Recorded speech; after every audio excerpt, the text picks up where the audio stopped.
September 15 திருச்சியில் பேரறிஞர் அண்ணாவின் பிறந்தநாள் மாநாடு. தலைவர் வைகோ மற்றும் இளந்தலைவர் துரை வைகோ MP அழைக்கிறார்கள். அணிதிரள்வோம், ஆர்ப்பரிப்போம், அங்கீகாரம் பெறுவோம். குறைந்த விலை, நிறைந்த தரம், தங்கள் தேவைகள் அனைத்தும் ஒரே இடத்தில். ஜெயச்சந்திரன். ஆச்சி ராயல் குலோப் ஜாமுன் பேக்ஸ், ஒன்று வாங்கினால் ஒன்று இலவசம். தமிழ் சமுதாயத்தின் பிரச்சனைகளுக்காக, தமிழ் மொழிக்காக, தமிழ் தாய் மண்ணின் இயற்கை வளங்களை காப்பதற்காக 2 ஆயுட்காலத்தின் உழைப்பிற்கு நிகரான உழைப்பினை தன் வாழ்நாளில் தந்தவர். மகாத்மா காந்தியின் அகிம்சா வழி நடைபயண அரசியலை மீண்டும் இந்த நாட்டில் பின்பற்ற செய்தவர். 6 அடி உயரம்,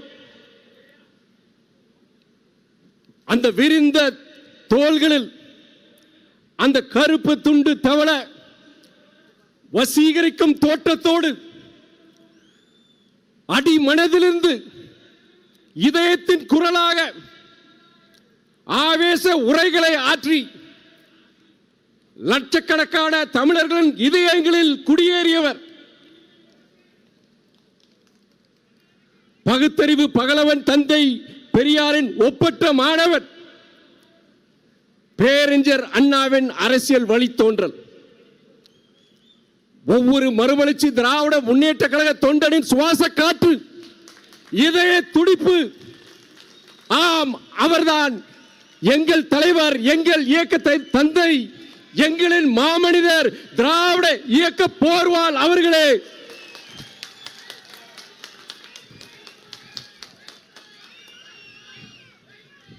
இயக்கத்தின் அவைத் தலைவர்,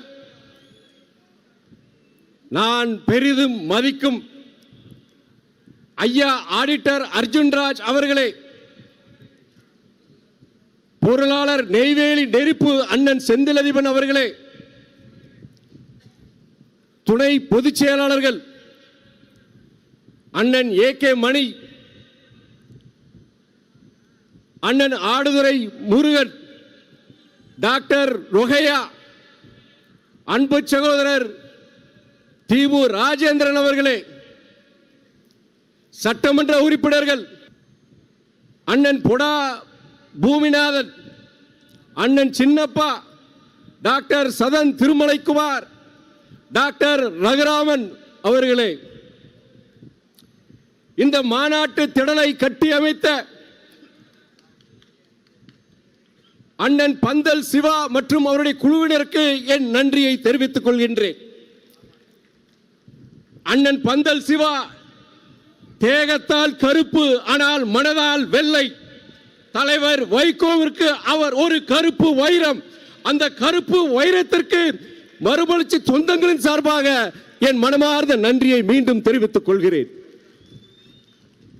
மாநாட்டு திடலில் பணிகளை சிறப்பாக ஒருங்கிணைத்த திருச்சி மண்டல மாவட்ட செயலாளர்கள் அன்பு சகோதரர் DTC சேரன், அண்ணன் வெள்ளமண்டி சோபு, சகோதரர் மணிவை தமிழ் மாணிக்கம், அண்ணன் களியமூர்த்தி,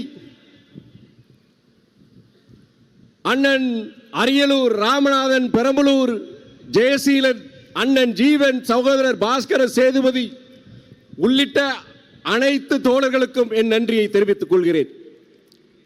மாநாட்டு செய்திகளை மக்களுக்கு எடுத்துச் செல்லும் ஜனநாயகத்தின் 4ஆம் தூணான பத்திரிகையாளர்களே, ஊடகவியாளர்களே, வந்திருக்கும் உங்களுக்கும் என் மனமார்ந்த நன்றியை நான் தெரிவித்துக் கொள்கிறேன்.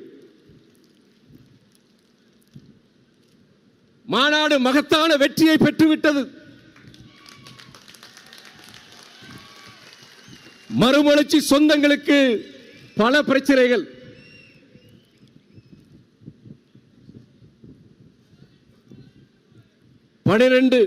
முப்பத்தி 32 ஆண்டுகளாக இந்த தொடர் அரசியல் ஓட்டத்தில் நீங்கள் உள்ளம் தளரவில்லை என்றாலும் பலர் உடலால் தளர்ந்துள்ளனர். ஆனாலும் தலைவர் இட்ட கட்டளையை 100% நிறைவேற்றும் வண்ணம் இந்த மாநாட்டை வெற்றி பெற செய்துள்ளீர்கள்.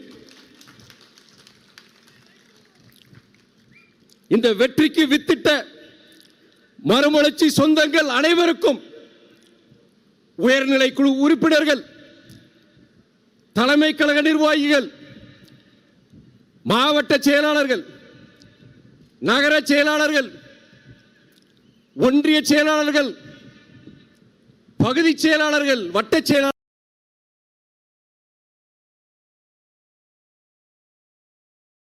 கிளை செயலாளர்கள், உங்கள் அனைவருக்கும் நீங்கள் இருக்கும் திசையை நோக்கி நான் இரு கரம் கூப்பி தலை வணங்குகின்றேன், என் நன்றியை தெரிவித்துக் கொள்கின்றேன்.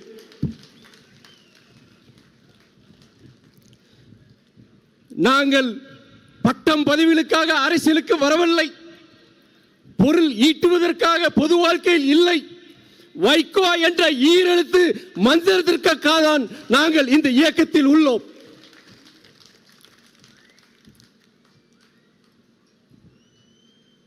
அவருடைய தன்னலமற்ற மக்கள் பணிக்கு பக்கபலமாக நாங்கள் உள்ளோம்.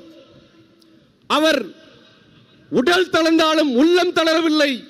அன்றும் இன்றும் என்றும் அவர்தான் எங்கள் தலைவர், எங்கள் இயக்க தந்தை, எங்கள் சுவாச காற்று, எங்கள் உயிர் மூச்சு என்ற சித்தாந்தத்தோடு வாழ்ந்திடும் இந்த இயக்கத்தின் இரத்த நாளங்களான மறுமலர்ச்சி சொந்தங்களே, உங்கள் அனைவருக்கும் என் வணக்கத்தினை தெரிவித்துக் கொள்கிறேன்.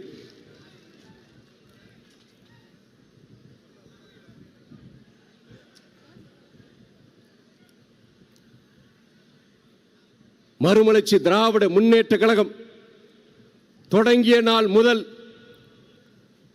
இந்நாள் வரை கடந்த 32 ஆண்டுகளாக தமிழ்தாயின் தலைமகன் பேரறிஞர் அண்ணாவின் பிறந்த நாள் விழாவினை ஒரு எழுச்சிமிகு மாநாடாக கொண்டாடுகின்ற ஒரே இயக்கம் நமது இயக்கம் மறுமலர்ச்சி திமுக.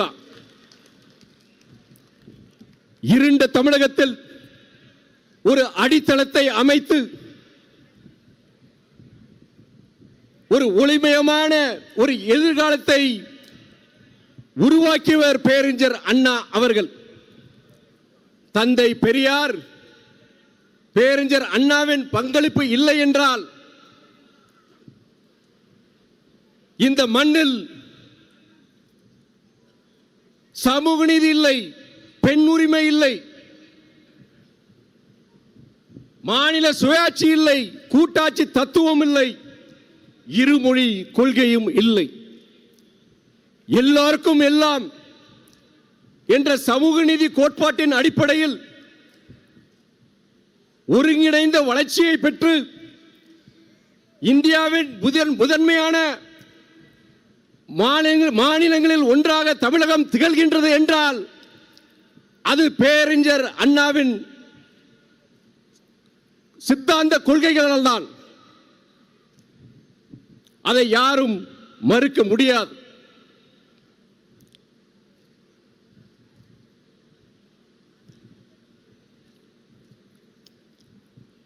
அந்த அண்ணாவின் பிறந்த நாள் தான் இன்று. அமெரிக்கா, ஈரோப்பா, உலகளவில் பல்வேறு துறைகளில் நம்முடைய தமிழ் இளைஞர்கள் ஆதிக்கம் செலுத்துகிறார்கள் என்றால் அதற்கு காரணம் அவர்களுடைய ஆங்கில புலமை. அந்த ஆங்கில புலமைக்கு வித்திட்டது பேரறிஞர் அண்ணாவின் இருமொழி கொள்கைதான். ஆனால் ஆங்கில மொழியை தவிர்த்துவிட்டு இந்தி மொழிக்கு முக்கியத்துவம் அளித்த வட மாநிலங்களின் நிலைமையை நாம் அனைவரும் நன்கு அறிவோம். தமிழ் இளைஞர்கள் இந்த நாட்டின் பெரும் நிறுவனங்களில், பன்னாட்டு நிறுவனங்களில் முதன்மை அதிகாரிகளாக முக்கிய பொறுப்புகளை வகிக்கின்றார்கள். The Tamil youth are after white collar jobs, whereas the others have to settle, the others especially from Hindi states have to settle for blue collar jobs. இதுதான் நடைமுறை உண்மை. ஒன்றிய பாஜக அரசு மும்மொழி கொள்கை மூலம் இந்தி மொழியை மறைமுகமாக திணிக்க பார்க்கின்றது. ஒன்றிய அரசு, பாஜக அரசு சொல்கின்றது 3 மொழிகளை கற்றால் என்ன தவறு, ஹிந்தி மொழியை கற்றால் நல்லதுதானே என்று சொல்கிறார்கள். ஆனால் ஒன்றிய உள்துறை அமைச்சர் திரு அமித்ஷா அவர்கள் ஆங்கிலம் இல்லாத பாரதத்தை உருவாக்குவோம் என்று வட மாநிலங்களில் மேடைதோறும் முழங்குகிறார். உலக தொடர்பு மொழியாம் ஆங்கிலம் இல்லாமல் நாம் செயல்பட முடியுமா? முன்னேற முடியுமா? இல்லை. சரி, ஆங்கிலத்தை தவிர்த்துவிட்டு இந்தி மொழியை, சமஸ்கிருத மொழியை நாம் உலக தொடர்பு மொழியாக வைத்துக் கொள்ள முடியுமா என்றால் இல்லை, அது சாத்தியப்படாது. 3 மொழிகளை கற்றால் என்ன தவறு என்று சொல்கிறவர்கள் ஏன் ஆங்கிலம் கூடாது என்று சொல்கிறார்கள்? இதில் முற்றிலும் முரண்பாடாக தெரியவில்லையா? ஆங்கிலம் இல்லாத பாரதத்தை உருவாக்குவோம் என்ற அமித்ஷா அவர்களின் பிரச்சாரத்திற்கு என்ன பதில் என்று தமிழக பாஜக தலைவர்களிடம் பலமுறை நான் கேள்வி எழுப்பியுள்ளேன். ஆனால் இதுவரை அதற்குண்டான தக்க பதில் இல்லை. தமிழக மாணவர்கள், இளைஞர்கள் மீது உண்மையான அக்கறை உண்டா? கண்டிப்பாக இல்லை. Unity in diversity is the foundation on which our nation was built. வேற்றுமையில் ஒற்றுமை என்ற ஒரு வலுவான கோட்பாட்டை அடித்தளமாக கொண்டுதான் நம் நாடு உருவாக்கப்பட்டது. ஆனால் வேற்றுமையில் ஒற்றுமை என்ற அந்த அடித்தளத்தை தகர்த்துவிட்டு, நம்முடைய பன்முகத்தன்மையை சிதைத்துவிட்டு, ஒரே நாடு ஒரே மொழி, அது இந்தி மொழி, ஒரே நாடு ஒரே மதம், அது இந்து மதம், ஒரே நாடு ஒரே கலாச்சாரம், அது சங் பரிவார் கலாச்சாரம் என்று ஒன்றிய அரசு, பாஜக அரசு முயல்கின்றது. அதன் அடிப்படையில் தான் மும்மொழியை, இருமொழி கொள்கையை அகற்றிவிட்டு மும்மொழி கொள்கையை அவர்கள் திணிக்க பார்க்கின்றார்கள். அதன் மூலம் தமிழக இளைஞர்களின் முன்னேற்றத்தை, தமிழ் சமுதாயத்தின் எழுச்சியை அவர்கள் தகர்க்க பார்க்கின்றார்கள். மும்மொழி கொள்கையை நாம் ஏற்காததால் சமக்ர சிக்ஷா அபியான், ஒருங்கிணைந்த கல்வி திட்டம், அதற்குண்டான நிதி 2152 கோடி தமிழகத்திற்கு மறுக்கப்பட்டுள்ளது. பேரறிஞர் அண்ணாவின் வலுவான கொள்கைகளில் ஒன்று நிதி கூட்டாட்சி, பிஸ்கல் ஃபெடரலிசம். அந்த பிஸ்கல் ஃபெடரலிசம், நிதி கூட்டாட்சிக்கு எதிர்மறையான, சமநிலை இல்லாத ஒரு நிதி கொள்கையை தான் ஒன்றிய பாஜக அரசு பின்பற்றுகின்றது. கல்விக்கான நிதியாகட்டும், பேரிடர் நிவாரண நிதியாகட்டும், அல்லது மெட்ரோ ரயில் போன்ற வளர்ச்சி திட்டத்துக்கான நிதியாகட்டும், எதையும் ஒன்றிய பாஜக அரசு முறையாகவும் முழுமையாகவும் தமிழ்நாட்டிற்கு வழங்கியது இல்லை. அவதூறு குற்றச்சாட்டுகளை வீசுவோன் அல்ல துரை வைகோ. நான் தரவுகளுடன் தான் இங்கே நான் பேசுகின்றேன். 2015-20 காலகட்டத்தில் ஒக்கி, நிவார், வர்தா, கஜா போன்ற புயல்கள் தமிழகத்தை அடுத்தடுத்து தாக்கிய பொழுது அன்றைய அதிமுக அரசு ஒன்றிய அரசிடம் கேட்ட பேரிடர் நிவாரண நிதி 1,16,000 கோடி. ஆனால் ஒன்றிய அரசு நமக்கு வழங்கியதோ வெறும் 5,094 கோடி. 2023 ஆண்டு பிக்ஜாம் புயல் தமிழ்நாட்டின் வட மாவட்டங்களை தாக்கிய பொழுது, மழை வெள்ளத்தால் தென் மாவட்டங்கள் பாதிக்கப்பட்ட பொழுது, நமது மாண்புமிகு முதலமைச்சர் அண்ணன் தளபதி அவர்கள் கேட்ட பேரிடர் நிவாரண நிதி 38,000 கோடி. ஆனால் ஒன்றிய பாஜக அரசு நமக்கு வழங்கியது வெறும் 276 கோடி. கேட்டது 38,000 கோடி, ஆனால் அவர்கள் வழங்கியது 276 கோடி. கேட்டதில் 1% கூட நமக்கு கிடைக்கவில்லை. சென்ற ஆண்டு பெங்கல் புயல் தமிழ்நாட்டின் வட மாவட்டங்களை தாக்கிய பொழுது நம்முடைய முதலமைச்சர் அண்ணன் தளபதி அவர்கள் கேட்ட பேரிடர் நிவாரண நிதி 6,675 கோடி. நமக்கு கிடைத்ததோ வெறும் 944 கோடி. தமிழ்நாட்டில் மட்டும் இந்த நிலைமை அல்ல, இல்லை, எதிர்க்கட்சிகள் ஆளும் அனைத்து மாநிலங்களும் இந்த நிலைமைதான். மாநிலங்களை திருவோடு ஏந்த வைத்த ஒன்றிய பாஜக அரசு ஆளுநர்கள் மூலம் பேரறிஞர் அண்ணாவின் மாநில சுயாட்சி கொள்கைக்கும் வேட்டு வைத்து விட்டது. மக்களால் தேர்ந்தெடுக்கப்பட்ட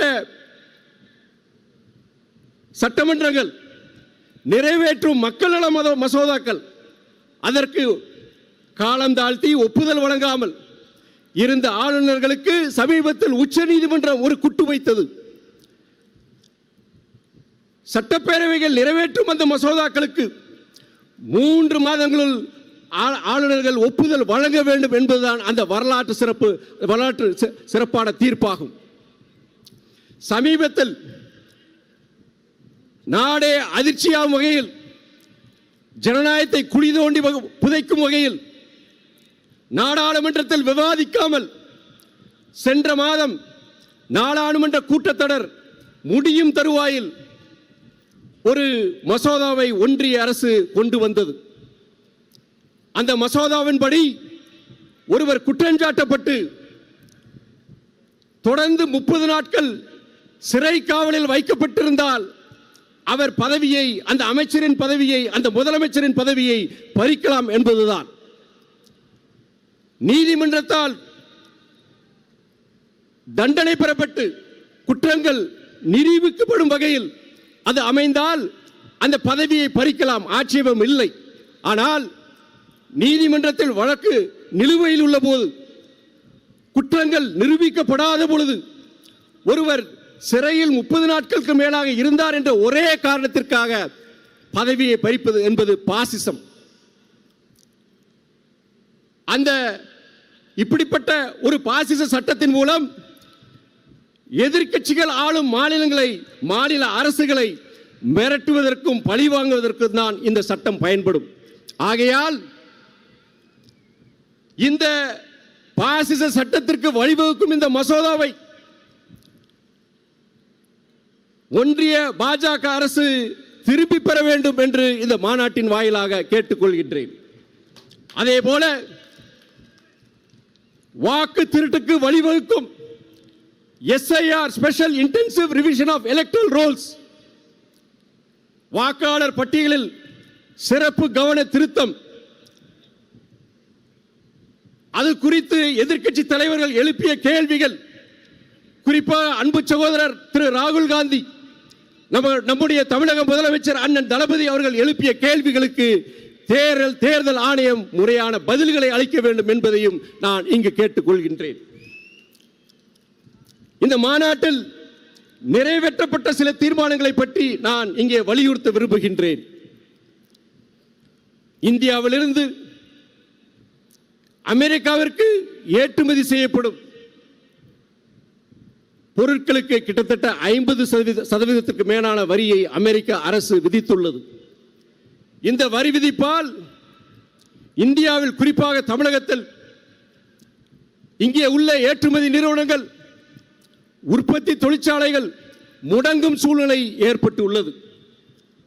ஜவுளித்துறை உட்பட பல்வேறு துறைகளை சார்ந்த தொழிற்சாலையில் பணியாற்றும் லட்சக்கணக்கானோர் வேலைகள் பறிபோகும் சூழ்நிலை உருவாகி உள்ளது. இந்த அசாதாரண அபாய சூழ்நிலை, இதை அகற்றிட ஒன்றிய பாஜக அரசு துரித நடவடிக்கைகள் ஈடுபட வேண்டும் என்பதையும் இந்த கூட்டத்தின் வாயிலாக நான் தெரிவித்துக் கொள்கிறேன். உழுதுண்டு வாழ்வாரே வாழ்வார், மற்றெல்லாம் தொழுதுண்டு பின் செல்பவர் என்று திருவள்ளுவர் கூறினார். ஆனால் நலிந்து வரும் விவசாயத்தில் நம் நாட்டில் ஆண்டுக்கு 10,000 விவசாயிகள் தற்கொலை செய்து கொள்கின்றார்கள். கடந்த 11 ஆண்டுகளில் 1 லட்சத்துக்கும் மேற்பட்ட விவசாயிகள் இந்த நாட்டில் தற்கொலை செய்துள்ளார்கள். இதற்கு இந்த அவலநிலையை போக்க விவசாய விளைபொருட்களுக்கு குறைந்தபட்ச ஆதார அந்த விலையை ஒன்றிய அரசு நிர்ணயம் செய்ய வேண்டும். நிர்ணயம் செய்யப்பட்ட அந்த குறைந்தபட்ச ஆதார விலை அதை 100% அமல்படுத்த சட்டங்களை ஒன்றிய அரசு இயற்ற வேண்டும் என்பதையும் தெரிவித்துக் கொள்கிறேன். கடுமையாக்கப்பட்ட பயிர் காப்பீட்டு திட்டத்தின் விதிமுறைகளை ஒன்றிய அரசு மாற்ற வேண்டும்.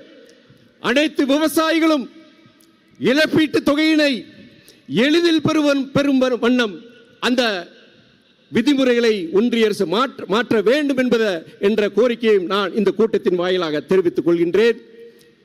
ஏற்கனவே நலிவடைந்து வரும் விவசாயத்தில் மயில், காட்டுப்பன்றி போன்ற வன விலங்குகளால் விவசாயமே முற்றிலும் அழிந்துவிடும் சூழ்நிலை ஏற்பட்டுள்ளது.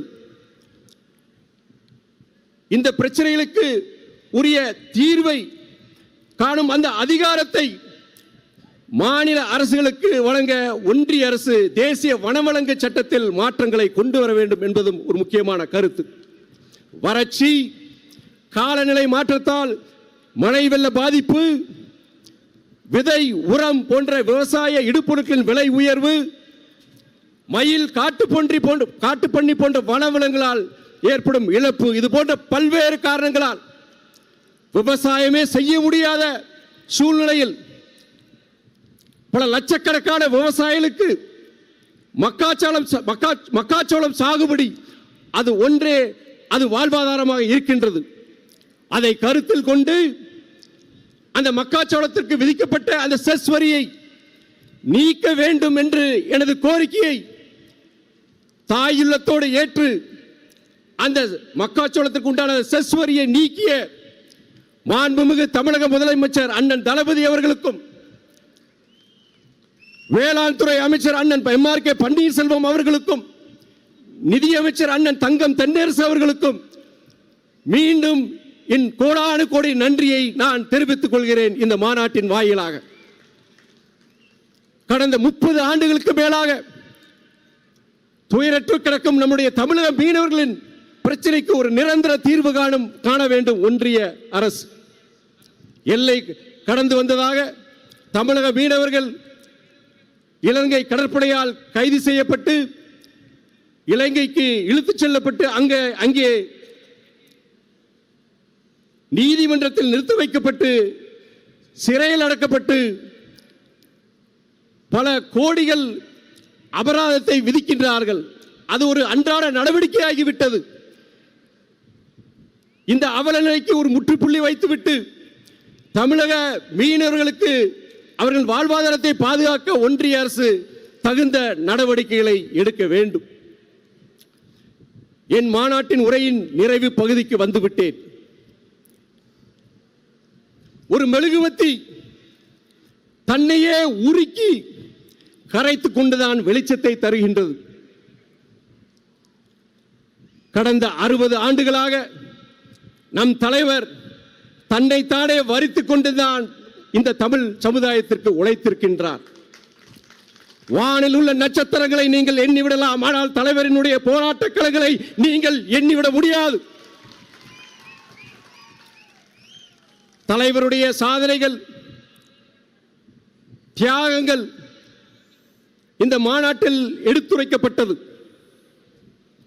அந்த அத்தனை சாதனைகளுக்கும் தியாகங்களுக்கும் பின்னால் நீங்கள் தான் இருக்கின்றீர்கள். இந்த இயக்கத்தின் இரத்த நாளங்களாகிய தொண்டர்கள், நிர்வாகிகள், நீங்கள் இல்லாமல் இந்த சாதனைகளும் தியாகங்களும் சாத்தியம் ஆயிருக்காது. அத்தனை பெருமையும் புகழும் உங்களுக்கே.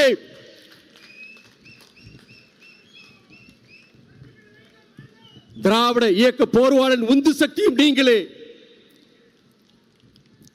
தாயின் அன்பை விட பரிசுத்தமானது இந்த உலகில் ஒன்று உள்ளது என்றால் அது மறுமலர்ச்சி சொந்தங்களின் அன்பு ஒன்றுதான். திராவிட தலைவர் மீது நீங்கள் கொண்டுள்ள காதல், இந்த இயக்கத்தின் மீது நீங்கள் கொண்டுள்ள விசுவாசம் உலகில் வேறு எங்கும் இந்த பந்த பாசத்தை நாம் பார்க்க முடியாது. என் தந்தை எனக்கு வழங்கிய மிகப்பெரிய சொத்து இந்த மறுமலர்ச்சி சொந்தங்களின் அன்புதான்.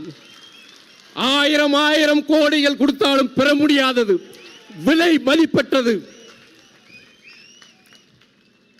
எந்தவித பிரதிபலனும் எதிர்பாராமல் தலைவர் மீது கொண்ட காதலால், நேசிப்பால், அன்பால் உருவான ஒரு உறவுதான் மறுமலர்ச்சி திராவிட முன்னேற்ற கழகம் என்ற இந்த உன்னதமான இயக்கம். அப்படிப்பட்ட இந்த இயக்கத்தை அழித்து விடலாம், பிளவுபடுத்தலாம் என்று கடந்த 32 ஆண்டுகளாக சிலர் முயற்சித்தனர். அப்போது முடியவில்லை, இப்போது முடியவில்லை, எப்போதும் முடியாது. இமயமலையை கூட நகர்த்தி விடலாம். ஆனால் லட்சக்கணக்கான மறுமலர்ச்சி சொந்தங்களின் இதயத்தில் குடியிருக்கும் இந்த இயக்கத்தை யாராலும் அசைக்க முடியாது என்பதை இந்த மாநாட்டில் தெரிவித்துக் கொள்கிறேன். இதை சொல்லும் பொழுது மகாகவி பாரதியார் அவர்களின் கவிதை வரிகள் தான் என் நினைவுக்கு வருகின்றன. தேடி சோறு தினந்தின்று நிதந்தின்று பல சின்னஞ்சிறு கதைகளை பேசி மனம் வாடி துன்பமிக உழன்று பிறர் வாட பல செயல்கள் செய்து நரைகூடி கிழ பருவம் எய்தி கொடுங்கூற்றுக்கு இறையென பின் மாயும் பல வேடிக்கை மனிதரை போல பல வேடிக்கை மனிதரை போல நான் வீழ்வேன் என்று நீ நினைத்தாயோ, நான் வீழ்வேன் என்று நினைத்தாயோ, வீழ் பைத்தியக்காரா. ஆனா பைத்தியக்காரா, வீழ்ந்தது நீதான்.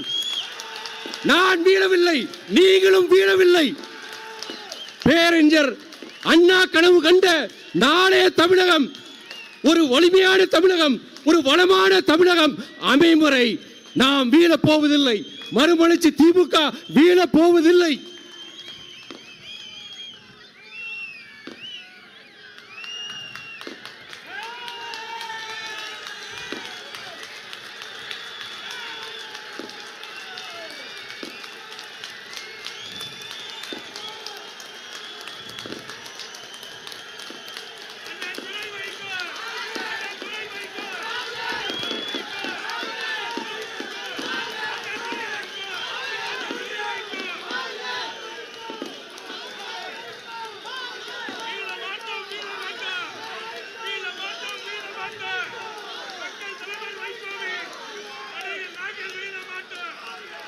மறுமலர்ச்சி திராவிட முன்னேற்ற கழகம், மறுமலர்ச்சி திராவிட முன்னேற்ற கழகம் தமிழக அரசியல் களத்தில்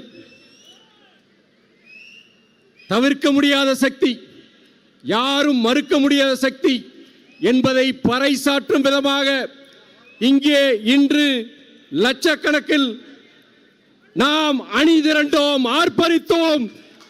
அங்கீகாரம் பெறுவோம் இனி உறுதியாக, அங்கீகாரம் பெறுவோம் இனி உறுதியாக.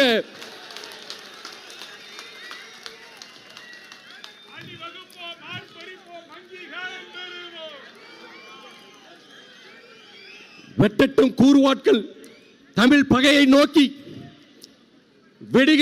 வெடிக்கட்டும் அதிர்வேட்டு போர் முழக்கம், எட்டட்டும் நெடுவானில் ஈட்டி கூட்டம், எதிரிகளின் மார்புக்குள் குடியேறட்டும், கட்டட்டும் மூட்டைதனை நம் இணை பகைவர் இல்லை, கட்டாரி முத்தத்தை சுவை பார்க்கட்டும், பட்டத்தை போல் கழக கொடியின் கூட்டம் பறக்கட்டும் நெடுவானில். வாழ்க வைகோ, வாழ்க வைகோ, வளர்க மறுமலர்ச்சி திராவிட முன்னேற்ற கழகம், வளர்க மறுமலர்ச்சி திராவிட முன்னேற்ற கழகம். நன்றி, நன்றி, நன்றி.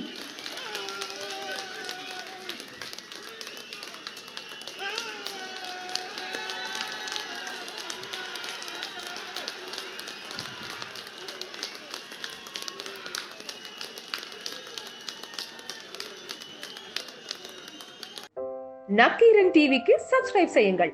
உங்கள் ஆதரவே எங்கள் பலம். ஆசிரியர்களுக்கு நண்பனாகவும் மாணவர்களுக்கு ஆசானாகவும் திகழும் தேர்வு வழிகாட்டி. ஒவ்வொரு பாடத்திற்கும் அனுபவமிக்க ஆசிரியர்களின் துல்லியமான தெளிவான விடைகள். CNC இருக்கு, தேர்வு பயம் எதற்கு? இது தீரன் பப்ளிஷிங் ஹவுஸ் விற்பனை வெளியீடு.